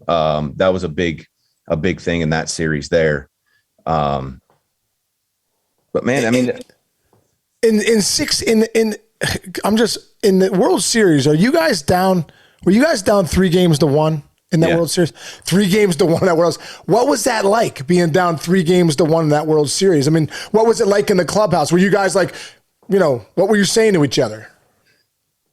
Man, I think, you know, one thing that I remember hearing Millar talk about, just watching stuff, you know, baseball junkie, like watching all this stuff and seeing all the replays of the 04, you know, things and what he had to say. Game 5, well, obviously game 5 is such a big game in that series because we're down 3-1. Obviously we lose, we go home, hang our heads, all that. But to go out and win that game right there, all I could think about was just get to game 7. Right. You know, like win game 5, you know, not to put the horse before the cart there. Like you know, we talked about the number thing earlier. Like, you still have to win game 6, right? You don't win game 6, you don't get to game 7. Right. But we win game 5, and I felt like we had this huge boost of confidence. Now we win at home in front of our home crowd. We're going to Cleveland. We got Arrieta starting game 6. And I just kept thinking during game 6, like, just get to game 7. Cause Millar said it. He's like, we got Pedro tonight, Schilling tomorrow, and then anything can happen game 7. Yep. You know what I mean? So that's what I kept thinking about, is like, win game 5, we got Arrieta going game 6, and then anything can happen game 7, right? Like, so that was kind of my mindset. I don't know if I ever said that out loud to anybody. But I know guys had confidence, you know, going into that game 5. I mean, I feel like we played really well. We had some, you know, a little bad luck here, a little bad luck there, whatever. That's baseball. But I feel like, you know, 2 of those games could have gone either way for us. Right. And so I still feel like guys had confidence, and we go out and win game 5, a great game. Chapman gets 9 outs, 8 outs. I was going to say, like, it comes in like the 4th. Yeah. I mean, something stupid. Well, so I go 6, give up 2. We're up 3-2 in the 6th. And then we try to mismatch in the 7th. And I think only get 1 out in the 7th. And Chapman comes in and goes, Is that right? Like, I think so. But yeah, I'm pulling it up now. Yeah. I think you're pretty much done. And then shoves. And then it's like, okay, we're good. Like, I mean, how does that happen? Chapman, I mean, he's going back to his starter days. He gets 8 outs. And now that sets us up for game 6. Now we get a day off with, you know, resetting our bullpen, giving Jake the ball, and then we come out like gangbusters in the 6th with our offense and give us, you know, a nice little boost there, to lead us into the historic game 7. Two things in game 7. First off, for you, bro, I was there, sitting right behind the dish. We had some of the best seats ever. That's when I was with like Chelly. I was with like the who's who of Cubs fans. It was like Vetter, Chelios, John Cusack. Theo was there for a little bit. I was like, what's Theo doing here? He's like, hey, it's game 7. I'm like, shouldn't you be up in the box with Jed just stressed to the gills? You know what I mean? But we were watching that game. But for you, man, coming out of the bullpen, right? In games, you came out of the bullpen in game 7, right? Yeah. And dude, what was that like for you to come out of the pen? You're a starter. You're used to that routine. What was it like coming out in game 7 to come out and do what you did? Oh, crazy. I mean, I think the hardest part, man, and I tell people this all the time, the hardest part isn't necessarily pitching. The hardest part is not pitching. So when you're down there in that environment, which gave me a whole nother understanding of what those guys go through on a nightly basis, right. Like they're like the offensive line of football. Like they get no credit for what they do and they do it every single day, So that gave me an appreciation for what they do. But like when you don't have control over what's going on, then your emotions are allowed to run everywhere. Right. So you're down there, then it becomes, like you said, the routine aspect. And luckily I had Travis Wood down there. Rossi came down there to warm me up at first. And then they sat me down and Rossi went to the dugout. And now it's like a guessing game of how I need to get ready again. I got Travis standing in front of me to where I couldn't throw anymore. Like you got all these things going on. And then, as you know, Case, in baseball, nothing's scripted, right? Like you can have a game plan, but that goes out the window as soon as that first pitch is thrown. Right. So I was supposed to come in with just a clean inning. A reliever was supposed to go in if somebody was on, and then I would come in the next inning. But like Joe said, I mean, my clock to get in the game had started ticking early, like earlier than expected, because he had gotten me up. So then it became either we do it now or we don't. Like that's where it was. Right. And he made the decision with Santana on. And I think, that's a hard part, right? Like you're used to, as a starter coming in, first pitch of the game, here we go. Let's see what happens. Nobody's on, nobody out. Here we go. Right. And I understood the move too. We had Kitness up, lefty on lefty. I had decent numbers against him. So I understood the move at that particular time. And then shit hits the fan. Kipnis hits a little dribbler. Rossi's into the game. So now he's got to get his feet wet into the game with somebody on and this guy up. We got 2 outs and he fires a ball down the line. Now we got second and third with Lindor up. Oh my God. And, we go over all this report stuff. I faced Lindor how many times during the series already. So I got an idea. And one of them is, if you're throwing him a curveball, it's got to be down. He'll chase it, but it's got to be down. So I'm thinking with 2 guys on, 2 outs, I'm not hanging this thing. Well, I throw it. It bounces 10 feet in front of home plate. Rossi scrambling. Almost kills Rossi. Almost gives him his 19th concussion. He's running all over the field looking for the ball. Here comes Kipnis. Kipnis scores. Now the place is going freaking crazy. They're down 2 like that. I've thrown 4 pitches or something, you know what I mean? Like right. So now you got to figure anyway, we get out of the inning and now you can kind of settle. Now you're back to, you're in the windup. You're more, luckily Rossi wasn't concussed and hit a homer the next inning to put us up 6-3. That's right. He homers. Yeah. He hit the homer off Andrew Miller to dead center. And now we're back up 6-3. So now it's like, okay, we're back to, we were up 4. Now we're back to 3 at least. We got a little room. And then we were able to kind of just settle in, from that point. We had a really good plan against those guys. They kind of showed me their plan game 1 and it backfired on me. I couldn't locate a way to them in game 1 and they were just giving me away and just looking in. And, it got me in game 1. I walked a few guys, had a few long at bats and stuff like that. And then game 5, we were able to change it. And then obviously game 7, able to kind of mix and match that report. from that point on. 55 pitches in that game there for you. You know? Yeah, was 2 2/3. Yeah, they gave you 3 here. It's just 3. Okay. 2, right? Yeah, but yeah. Dude, so what'd you think when Raje Davis hit the 3-run homer off Geraldus? Oh man. So I'm in the dugout, and they had just taken me out, and my run scores. I gave up a CNI ground ball hit to Jose Ramirez up the middle. Addy tried to make an unbelievable play, couldn't do it. Anyway, they pull me for Chap. Put Chap in to face Brandon Geyer.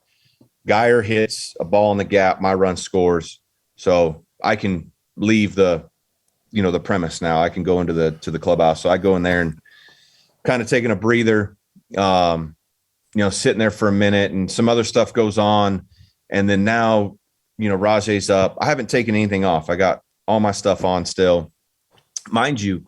They've got all the tarps, everything up. World Series champion, like everything's up. What? Everything's up. Oh my God. Yeah.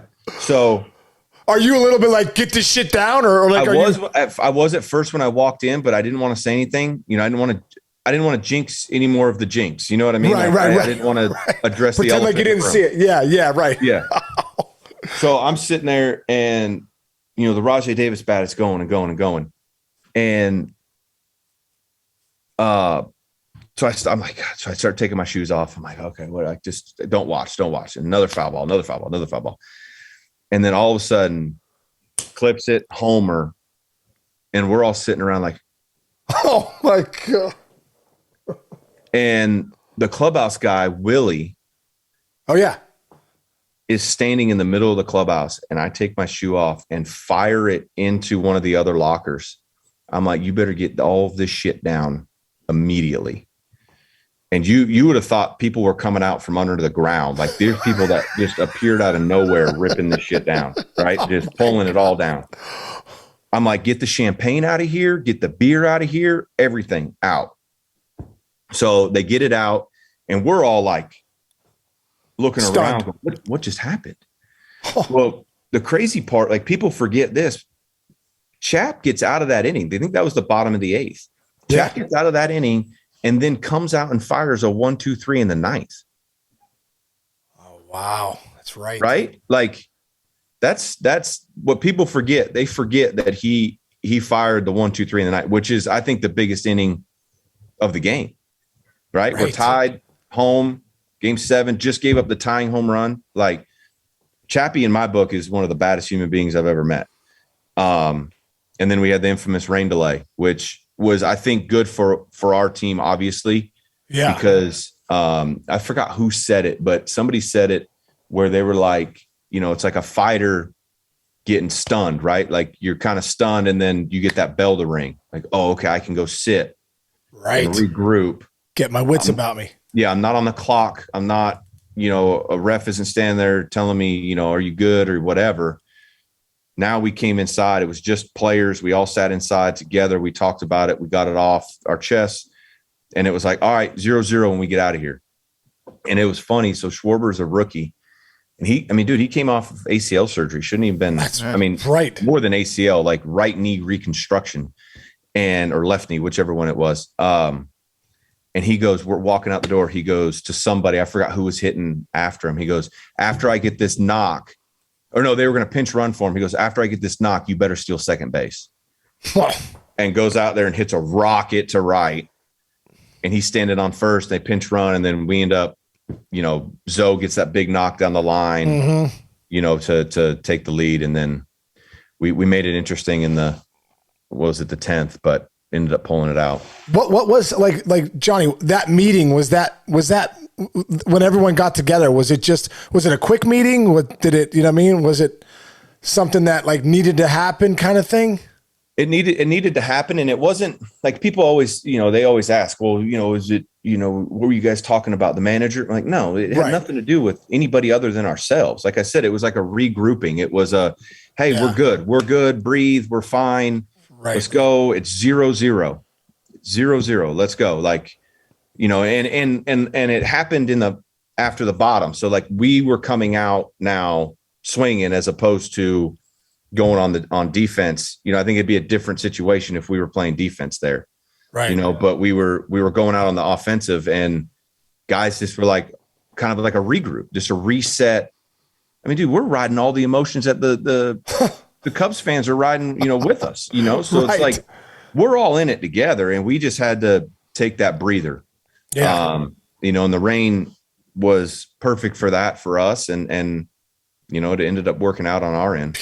So when Bryant makes that play, gets the ball, obviously it looked like his butthole went like, you know, he was holding it. He's like, grenade. He like just shot, putting it over to Rizzo. Bam. It's the third out. Like, where were you? What did that feel like?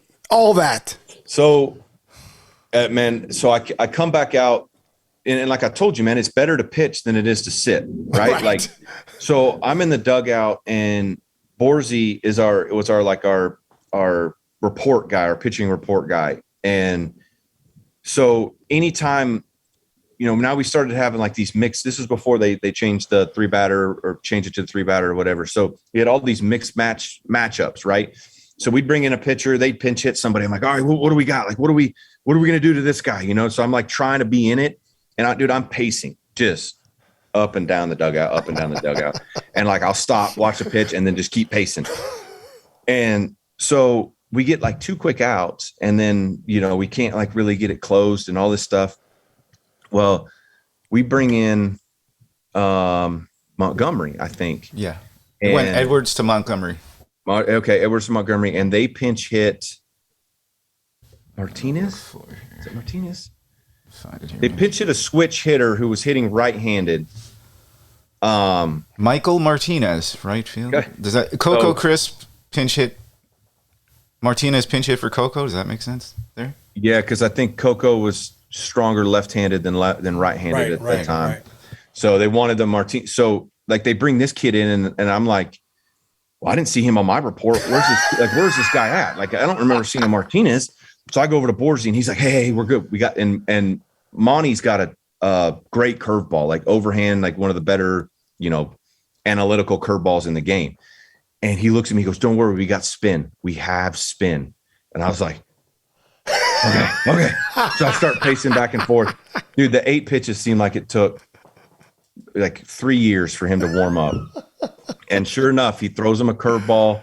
You know, he tops it. KB makes the play. And all I remember running out there, like I looked down at the steps. I'm like, don't be the asshole that trips. You know, like, don't be that guy. And then who am I going to jump on? Like, who am I pile driving right now into the ground when I land on him? Like, that's all I was thinking about.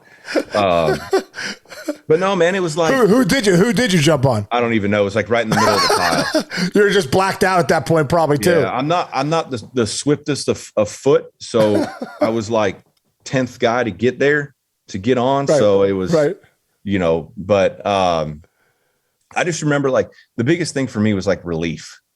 You know, like you sign somewhere to do this, and we did it year 2. And so it was like, we did it, you know, like now it's how many more can we try to win? Right. You know, cause that first one is so hard.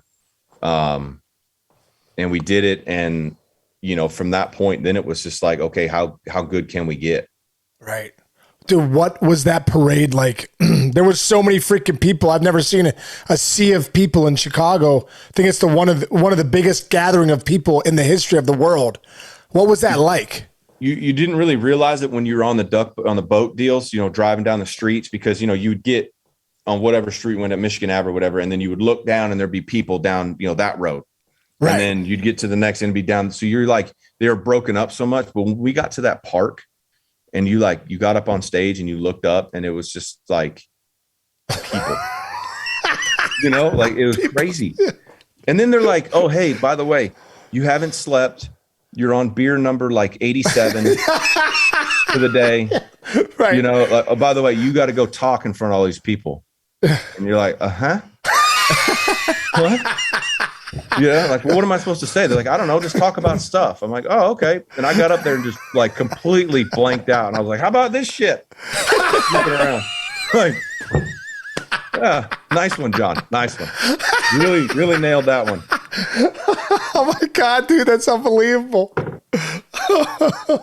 Oh my God, dude. Well, I think also too, like you talked about the 04 Boston team, that 2016 team in Chicago. Like if you think back at the history of the game of baseball, 150 plus years, you got to look back and go, yeah, 2004, 2016, those teams will be remembered forever. Yeah. You know what I mean?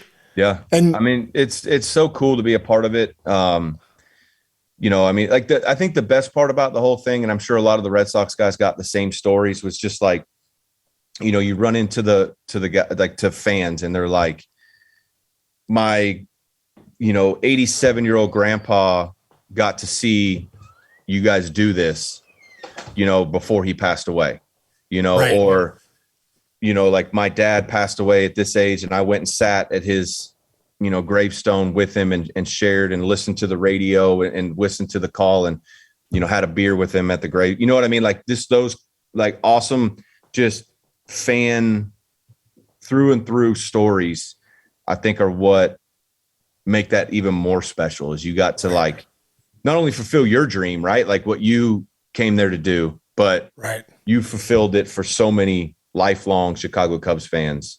Right. That it like makes it that much better. That's so cool, man. That is so cool, bro. Gosh. The last thing we do, Johnny, we do this really quick thing, 9 and 90. Chinch asks a couple questions. I'll answer first, you answer last, and then bam, we're rolling. Okay. All right, cool. Thank you, brother. Go ahead, make it real quick. Looks like somebody wants to play ball back there. We'll be quick. Yeah. Is that Walker? Is that Walker? Walker. Yeah. Walker's like, all right, Dad, enough of the interview. Enough. I got the ball ready to go. Let's go work on the cutter, sinker. That's right. Cross. Yeah. Hall of Fame baseball broadcaster Marty Brenneman here. It's time for 9 in 90, the most ridiculous segment in all of sports. All right, so real quick, Case, you ready? First one, more annoying, bee stings or mosquito bites? I hate mosquitoes. Bees I kind of like. You can't do without the honey, but the mosquitoes, I can't stand those things. I'm with you, same. Excellent. Yeah. Okay, you can only drink one of these Gatorade flavors for the rest of your life. Orange, red, or blue? I don't know. I'm going to have to go with the orange flavor. Man. Yeah, orange is the best one. I agree with that one, too. Yes. Okay, all right, Case, I didn't even know the military background before this one, but Sean, if you were going to go into the military right now, Army, Navy, Air Force, Marines, what would you rather do? I think I'd like to be a Navy SEAL. I don't think I could cut it. I think I'd ring the bell on the second day, but Navy, I think. I don't know which branch more, the Air Force or I would want to do like the Marines flying on the aircraft carrier, like, like Top Gun style. The cool jet thing. Yeah. All right. Cool. I think Top Gun, like that deal. There you go. Great. All right. This is a tough one. Chicago hot dogs, Case, or New England lobster rolls? You can only have one. You know what? I just the New England lobster roll is so good that I've never had a better one, so I go there. New England lobster roll. This probably isn't going to go over well, but I think I'm the same. I'm not a huge hot dog guy, so the lobster rolls during the summertime, so refreshing, with a little cold beverage on the side is delicious. Pretty delicious. Yeah. Super tough one here. More iconic baseball image: the Green Monster or the Wrigley Ivy? Oh wow. You know what? I don't know. For me, the Monsters, obviously the Ivy, but the Monsters just something special. As a player, it's just crazy when you're up at bat there. You're like, look how big that freaking wall is. I don't know. Can we do the Monster with the Ivy? Yeah, we can put. You get a pass. You shouldn't even have to answer that. We don't want you pissing off half of the fan base that loves you so much. So you pass on that one. Johnny gets the Ivy on the Monster. Yeah, there you That's go. what it is. Just like put the Ivy in like one of the corners, so you get the Ivy. Yeah, there you go. With the Monster. Okay, ballpark you hated playing in the most. Just a couple more. Ballpark I hated. You know what? Old Candlestick for me. Like before they had the new park, I just felt like it would go up and the wind would. I'm like guaranteed in one error of the 3-game series. I'm like, I'm gonna make an error. Ball's gonna hit off my face, or I'm gonna freaking miss the pop up because the wind's swirling so bad. Oh man. I don't necessarily know about the ballpark, but the old Ranger Stadium ballpark at Arlington, that bullpen, it was 7 feet from hell. That's how hot it was. That was so hot there. So hot. But like when you got out there on the mound, it was a great stadium. Like it was awesome, but the bullpen stunk. 7 feet from hell. Oh. Like Satan's right around the corner, guys. If you go 7 more feet that way. He had to have been. All right, last one right here. Sean Casey goes out and gets 4 at-bats against Jon Lester today, right now, when neither of you guys have done anything in a while. Any hits, Sean? I don't know. You know what? Against Johnny, I think maybe I could fillet one to left still at some point. Maybe 1 for 4. Fillet over the third baseman's head, maybe. I was actually going to give you one better. I was going to go 2 for 4 because he stays inside the ball to left, and I hated lefties that did that. I wanted you to pull off and try to hit homers. There you go. Well, I think I might pull off now, Johnny. You know what I mean? I don't know what the hell I'm doing now. Well, I don't know where the ball's going anyway. It doesn't matter. I'm out here trying to throw wiffle balls and pulling them off my kid's head and over here off the slide. The wiffle ball game is not up to par right now. Dude, it's not as easy as it looks. When you don't have that adrenaline or game plan, you don't know where the hell that wiffle ball is going. You know what I mean? No. I'm going to start game planning for my kid's wiffle ball in the backyard. Down and away, up and in. So slider great, underneath. Nice. Oh my God, Johnny, this has been so great, bro. Thank you so much for taking the time to sit down with Chinch and us, man. It's such great stories, and please tell Farrah and the kids I said hi, brother, and I look forward to seeing you here soon down the road, man. Yeah, man. Thank you. Yeah, this has been awesome. I've enjoyed it. Yeah, absolutely awesome. And appreciate your time. You know, I know you got not a ton going on, but we see there's 3 kids in the background. Like, let's go. Get this freaking interview over so we can play some games. Let's go. Yeah. So, all right, brother. Thanks, Johnny. And grilling some ribs. So I'll brother. talk to y'all later. All right, man. Thanks, Johnny. See you, my man. I'll talk to you soon. Thanks, brother. Okay, man. Bro. That's awesome. So great. so great. Dude, to hear the stories, because he's such an iconic, he's such an iconic player with 2 iconic organizations, wins it all with the Red Sox twice, and then breaks the curse with the Cubs in 16. Just to hear the stories go inside, I don't know, man. Oh, dude. It's so freaking cool. It's so cool. First of all, you can see, I always thought he was like the toughest pitcher on the mound. Just watching as a fan and broadcasting, I'm like, he just looks so tough. And you can see that right there, that he is so tough, but he's so obviously so intelligent and such a team leader guy. Like, you couldn't do better than Jon Lester in the last 15 years. I think he's one of the toughest guys that ever played the game. I really do. Like there's and you saw it with his mom and dad. There's some toughness growing up in the Lester household. There was some toughness there, you know. So yeah, speaking of toughness, getting off a cancer treatment and going, all right, let me start making my schedule so I can make my first start in like 4 months. That's about as tough as a human being gets. Right? Exactly, dude. Exactly. This guy's one of the best teammates you'll ever have. To see that. Really cares about the guys. And, to a man, if you asked any guy that ever played with Jon Lester, they would say one of the best teammates I've ever had. Yeah, it's like any team he played on, he is like at the top of the fraternity. Cool. I forgot to say it, but the no-hitter, I forgot to tell that. I got oh my God. Yeah, call him back. He threw a no-hitter in 2008. That's right. And got a ticket stub and Jon Lester's no-hitter, and he signed it. What did he sign it? Oh, he said 2 LL Call. They called me LL Calde in Boston, the mayor. What? LL Calde is the mayor in Spanish. Oh, I was like, what? So they put 2 LL Calde. Thanks for being the mayor, Jon Lester. Dude, he gave that to every guy, though. And I have a golf ball downstairs. He signed a golf ball for everybody. No hitter. So cool, I think it was May 14th. But how cool is that, dude? It's really cool. Just one of those guys, bro. It's one of those guys you're so glad you played with him one time. To look back and be like, man, all the teammates you've had here and there, boy, I'm so glad I got to play with Lester in 2008. Yeah, I'm so glad we got to do that interview just now. What a great guy. Yeah, me too, bro. Love it. So good, man. So good, Chinch. On a roll, man. But okay, man. Awesome, brother. Awesome job today again, man. Yeah. Everyone out there, continue. If you like what we're doing, leave us a review, subscribe to us, download, and check us out on YouTube if you want it visually. If not, wherever you get your podcasts, come check us out. But Chinch, I love you, brother, and I'll see you Friday, my man. See you. Okay, buddy.